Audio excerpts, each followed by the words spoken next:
Em Marcos capítulo 14, versículo 32, nós podemos olhar, ler aqui e entender um pouco daquilo que era o propósito de Deus na vida do seu Filho, Jesus Cristo, nessa terra.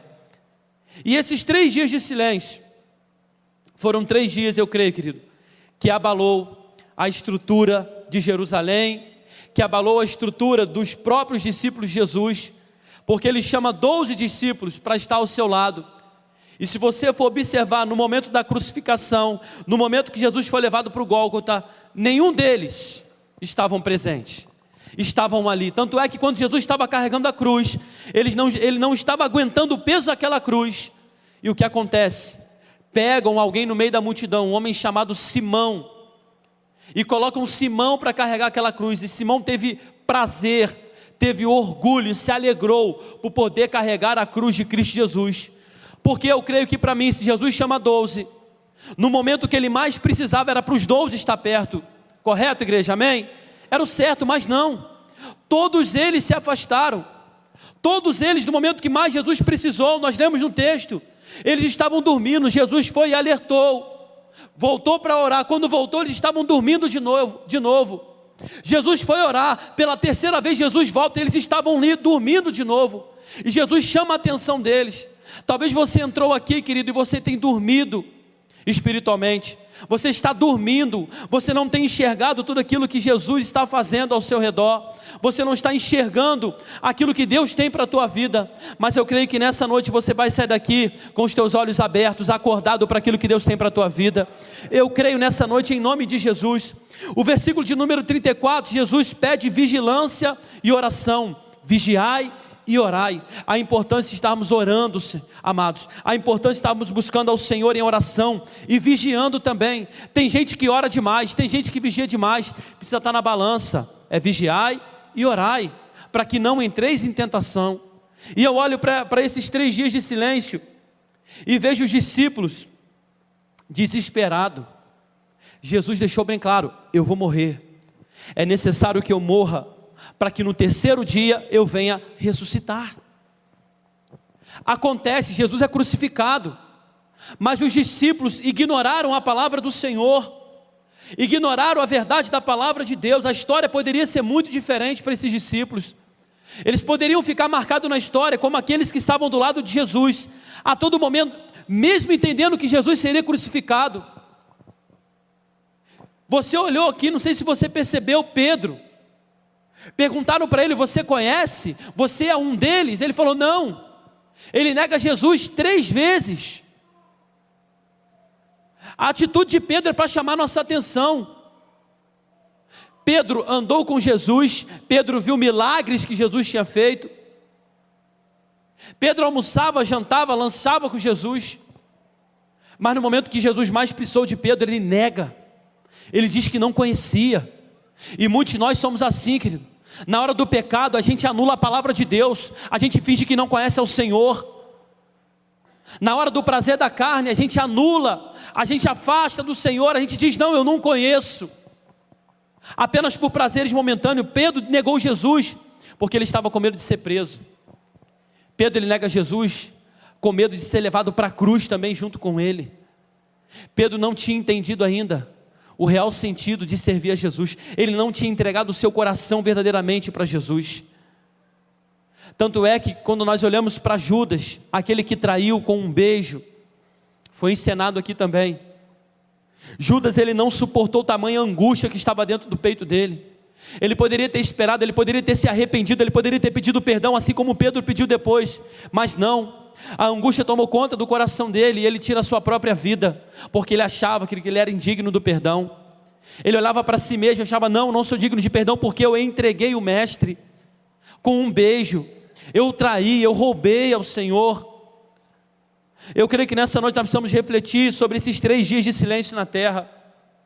Esses 3 dias onde os discípulos puderam entender verdadeiramente que Jesus Cristo estava morto, mas que ele iria voltar. O primeiro dia se passa, cadê Jesus? Cadê os milagres? Os discípulos espalhados. O povo de Jerusalém, da Judéia, Samaria, toda aquela região, os soldados desesperados: cadê Jesus? Como você viu aqui encenado pela Mariana. O diabo achando que tinha triunfado sobre a morte, que tinha matado o Rei dos Reis, o Senhor dos Senhores. A terra em total silêncio. Você não ouvia um aleluia, você não ouvia um glória a Deus, você não ouvia ninguém mais orando. O primeiro dia sem Jesus. O primeiro dia dos 3 dias que a terra ficou em silêncio. Jesus não estava mais na cruz, mas estava dentro de um sepulcro. O seu corpo estava no sepulcro. Tanto é que um homem chamado José de Arimateia, que era rico, ele pede para que pudesse levar o corpo de Jesus, para que pudesse sepultá-lo no seu terreno. E o que acontece então? Jesus está agora sepultado, acabou a esperança, acabou a alegria. Aquele que fez milagre, aquele que curou, aquele que fez sinais e maravilhas, cadê ele? Está morto. Os discípulos se reuniam apenas para chorar. O primeiro dia, 24 horas nunca foi tão longa como aquele primeiro dia da morte de Jesus. E os discípulos lamentando, talvez ficaram lembrando dos momentos daquilo que Jesus tinha feito. Eu fico imaginando os enfermos correndo para a casa dos discípulos, aonde Jesus costumava estar com eles, batendo na porta: ei, eu quero ser curado, eu quero um milagre. Indo atrás dos discípulos, esperando algo diferente, esperando o milagre acontecer.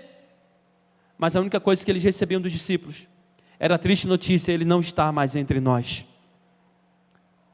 Os romanos o mataram, o povo o entregou como ladrão, como bandido.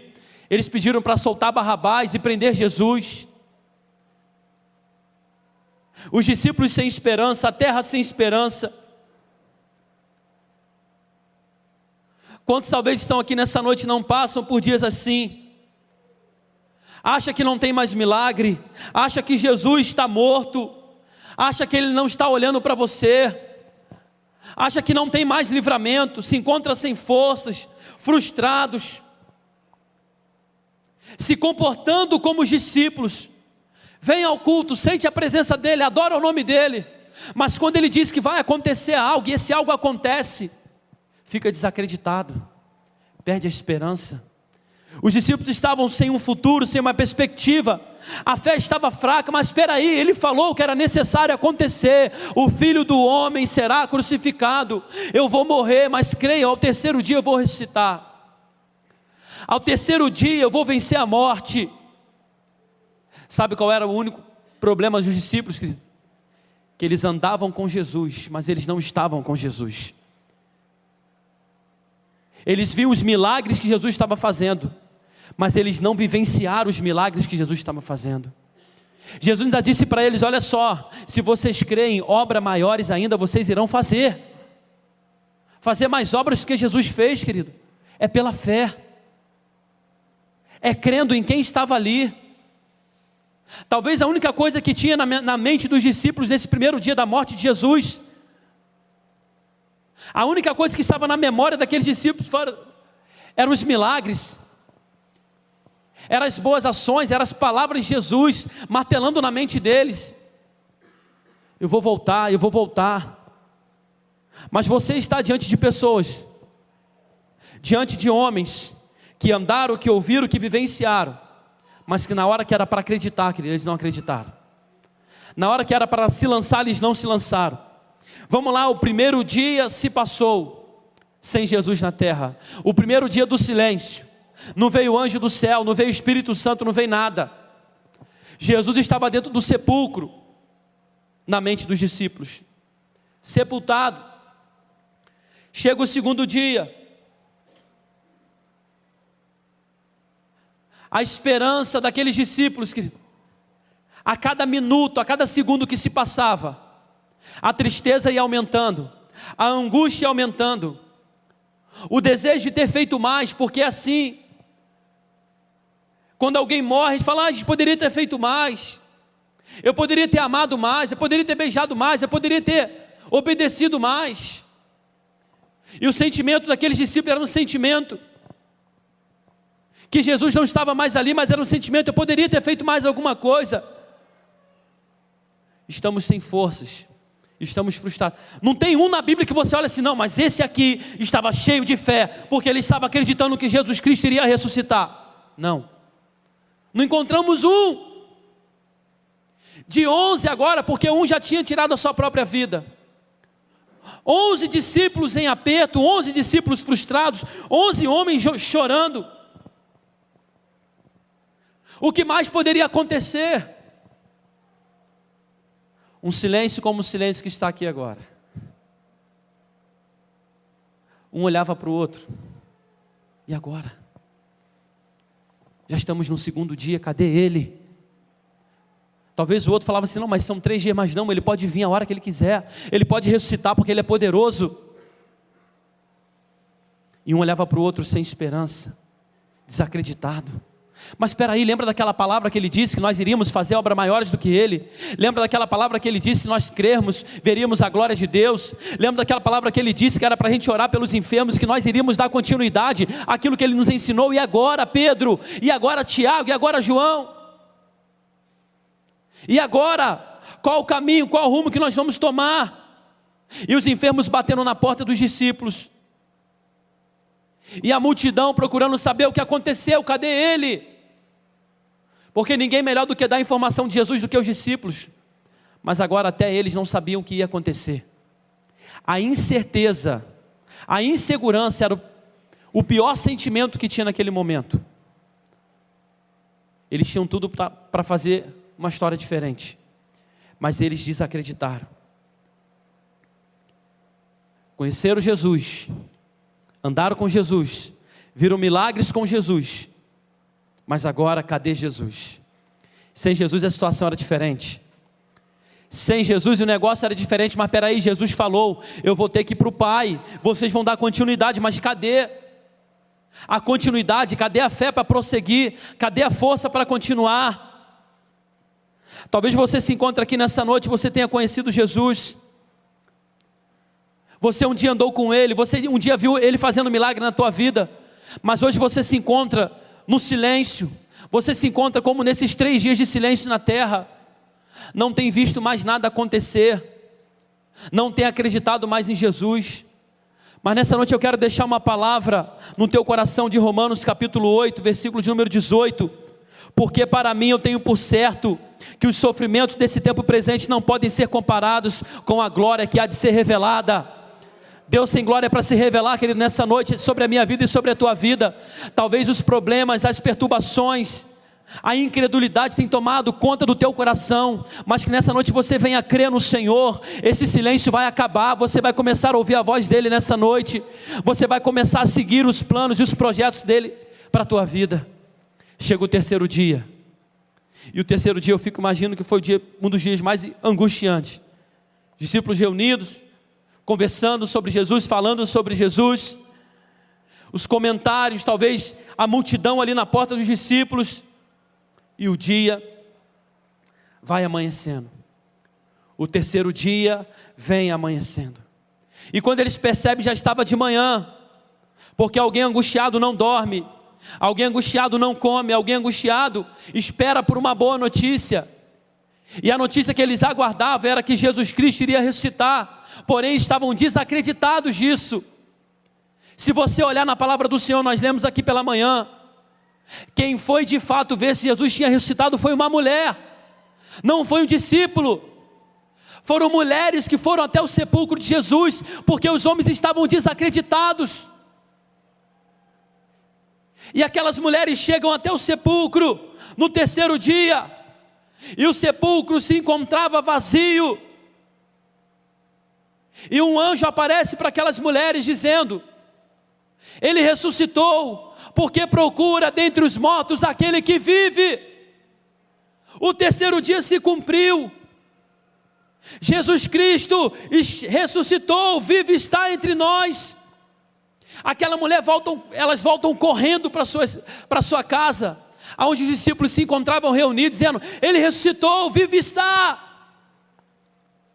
A incredulidade era tão grande, que um dos discípulos voltam até o sepulcro, correndo para ver se aquilo era verdade, porque não era comum, querido, as mulheres da época dar boas notícias. E aquele homem, quando ele volta, aquele discípulo, quando ele volta correndo, ele vê o sepulcro vazio. E ele consegue então a lembrar das palavras de Jesus. O terceiro dia para muitos aqui hoje pode significar sofrimento. Cadê meu milagre? Cadê Jesus que não chega? O terceiro dia para muitos aqui nessa noite pode significar solidão. O terceiro dia para muitos aqui pode significar abandono. Talvez você está se sentindo abandonado, abandonada. Cadê Jesus? Se Ele ressuscitou, cadê Ele para agir na minha vida, no meu casamento, na minha família, na minha vida profissional, na minha vida financeira? Cadê Jesus? Talvez você está vivendo esse terceiro dia que os discípulos viveram, de angústia. Cadê Ele? Ele falou que ia ressuscitar, que Ele iria voltar. Talvez para muitos aqui, que o terceiro dia tem significado morte espiritual. Eu creio que o Senhor te trouxe aqui nessa noite, porque Ele quer que você saia desses dias de silêncio. Ele quer que você saia desses dias de abandono, de solidão, de morte espiritual, de frieza. Talvez você entre e saia em vários ministérios, várias igrejas, nada sente. Ele nessa noite está falando com você, querido. Eu estou vivo, eu ressuscitei dentre os mortos. Eu vim para que vocês tenham vida, e vida em abundância. Do que adianta vocês terem visto as apresentações, a encenação aqui, Jesus ressuscitando, vencendo, pisando na cabeça da serpente. Mas se na hora que tem que acreditar, você não acredita. Se nessa noite você assumir um compromisso com Jesus, voltar ao primeiro amor para você que está afastado, viver a palavra de Romanos capítulo 8, versículo 37, 38, 37. Se você sair daqui determinado nessa noite, querido, o silêncio na sua vida vai acabar. Aqueles discípulos só experimentaram, querido, a presença do Senhor, experimentaram o milagre de Cristo Jesus ressuscitado, a verdadeira Páscoa. Jesus chegando de encontro, aqueles discípulos dizendo: olha só, eu fui até o inferno, peguei a chave da vida e da morte, a morte não tem mais poder sobre o ser humano, eu venci a morte. Teve um que era tão incrédulo que ele falou: deixa eu ver as marcas na tua mão, Jesus, deixa eu ver as marcas nos teus pés, Jesus. Jesus abre as suas mãos e mostra as suas marcas. Jesus permite que os discípulos pudessem tocar nele, para que eles pudessem crer que ele morreu, e ele falou: ao terceiro dia eu vou ressuscitar, e vivo ele está entre nós nessa noite, querido. Ele deixou uma palavra que diz: onde estiver 2 ou 3 reunidos em meu nome, ali eu estarei. Ele está presente nessa noite, nesse lugar. Você crê nisso, querido? E Ele veio para que você tenha vida, e vida em abundância. Ele morreu por você, Ele morreu pelos teus pecados. Nenhuma acusação há para aqueles que são em Cristo Jesus. Se você está distante do Senhor, hoje à noite você voltar para os braços do Pai. Se você está afastado dos caminhos do Senhor, se você não tomou a decisão de entregar a tua vida para Jesus, se você ainda não viveu a experiência, querido, do que é ser uma nova criatura, o Senhor está te dando uma oportunidade agora. O Senhor está te dando uma oportunidade hoje, nesse lugar, de você sair daqui, deixando para trás o silêncio, deixando para trás os dias de sofrimento, de solidão, de abandono, e vivenciando nessa terra os melhores dias da sua vida, voltando à prática das primeiras obras, vivenciando o verdadeiro amor, iniciando uma caminhada com Deus. Talvez você está aqui, você um dia serviu, mas hoje se encontra distante. Talvez hoje você está aqui, foi convidado por alguém, e você nunca abriu o teu coração para Jesus. A Bíblia fala que Ele está à porta e bate. Se você permitir Ele entrar, querido, Ele vai mudar a história da tua vida, porque os planos do Senhor são perfeitos para mim e para você. Eu queria convidar você a curvar sua cabeça nesse momento. Os 3 dias de silêncio precisam acabar hoje na sua vida, assim como os discípulos vivenciaram, querido. O melhor dia da vida daqueles discípulos foi quando eles viram Jesus ressuscitado. E aqueles que não tiveram experiências com o Senhor, e aqueles que ainda não tiveram experiências de andar com Jesus, eles puderam naquele momento iniciar um tempo novo na sua caminhada. Os discípulos foram um tipo de pessoas antes da morte de Jesus, e foram outras pessoas depois da morte de Jesus. Se você olhar, querido, nos evangelhos, esses discípulos saíram para anunciar as boas novas, porque eles permitiram, querido, o amor. Eles permitiram que o Senhor pudesse entrar verdadeiramente no coração deles. O medo, o terror, a solidão acabou, porque eles entenderam a obra que eles foram chamados para fazer nessa terra. Você tem uma obra, querido, você tem um chamado do Senhor. Eu queria que você parasse para refletir um pouco, de que forma você tem levado a sua vida. Nós estamos num período da Páscoa. Páscoa significa passagem, mudança. E é um momento propício, querido, para você colocar a tua vida e o teu coração nas mãos do Senhor. É um momento propício para você iniciar a tua caminhada com Deus. Pastor, eu estou afastado, eu estou longe. Eu não tenho conseguido mais orar, não tenho conseguido mais encontrar forças para ler a palavra. Eu sei que às vezes, querido, a dificuldade vem, o medo, a fraqueza, o desânimo vem. Mas nessa noite o Senhor te trouxe aqui porque Ele quer te renovar. Quando você entende tudo aquilo que Cristo Jesus fez na cruz do Calvário, querido, tudo se torna mais fácil, tudo se torna mais leve, tudo se torna mais compreensível, as atitudes mudam, a forma de pensar muda. Jesus Cristo veio para trazer vida, e vida em abundância. Vida em abundância para você nessa noite. Só existem dois caminhos, querido, o céu e o inferno. Ou você decide entregar a tua vida para Jesus e viver no céu, querido, ou você continua levando a sua vida da forma, da maneira que você quer, e Satanás estará aplaudindo por trás, assim como foi encenado aqui pela Mariana. As atitudes contrárias à vontade do Senhor, Satanás estava perto, aplaudindo, soprando no ouvido. Você precisa tomar essa decisão hoje de entregar a tua vida para Jesus. Eu queria que você tirasse esse tempo para você refletir na Páscoa, querido. Refletir de como está a sua vida. Se Jesus volta hoje, você vai para o céu, você vai para o inferno. Não existe outro caminho. Se você tem dúvida, é tempo de você iniciar hoje um tempo de intimidade com Jesus, colocando a tua vida nas mãos dele. Ah, mas um dia entreguei minha vida para Jesus, pastor. Mas se você se afastou, a Bíblia fala, querido, que o seu nome é arriscado do livro da vida. E é necessário que você venha firmar os teus pés, tomar uma atitude verdadeira. Os dias de silêncio se acabam na sua vida hoje. Os dias de silêncio se encerram na sua vida hoje, a partir do momento que você tomar uma atitude.